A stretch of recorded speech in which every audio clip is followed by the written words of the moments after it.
রুকসাতুল আমেল খুরুজ নেহাই কি? রুকসাতুল আমেল খুরুজ নেহাই এটা বেশিরভাগই সাপ্লাই অথবা অরিজিনাল কোম্পানিগুলা দিয়ে থাকে।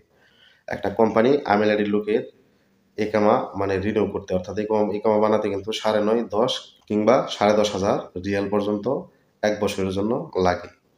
তো অনেক সময় দেখা গেছে যে অনেক কোম্পানি করে কি আপনার মক্তব আমিলের যে ৯,৫০০ টাকা আছে ওই টাকাটা না দিয়ে অল্প কিছু টাকা দিয়ে তারা যেকোনোভাবেই হোক আপনার ২ বছর অথবা ৩ বছর অন্য সিস্টেম করে আকামাটা বানিয়ে ফেলে। তো এই আকামাটা বানানোকেই রুকসাতুল আমেল খুরুজ নেহায় বলে। কারণ এই আকামা ডেট থাকা অবস্থায় আপনাকে দেশে চলে যেতে হবে। আপনি যদি দেশে চলে যান তাহলে কিন্তু আবার নতুন ভিসায় আসতে পারবেন। আর এই আকামার ডেট থাকা অবস্থায় আপনি চাইলে পরবর্তী আবার আকামা রিনিউ করতে পারবেন না বা অন্য কোনো জায়গায় কাফেলা হতে পারবেন না। আর যদি আপনি এই আকামার ডেট এক্সপায়ার করে ফেলেন, ঠিক আছে?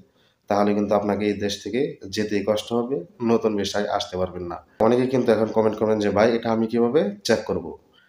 এটার ডেট থাকা অবস্থায় আপনি কোনো জায়গায় চেক দিয়ে দেখতে পারবেন না। সেটা আপনার কফিল অথবা কোম্পানি কিন্তু এই বিষয়টা জানে।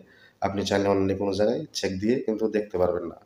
তো আপনি যদি মক্তবে যান তাহলে এই বিষয়ের তথ্যগুলা আপনি জানতে পারবেন আপনার যদি একসাথে ২-৩ টা আকামা হয়ে থাকে।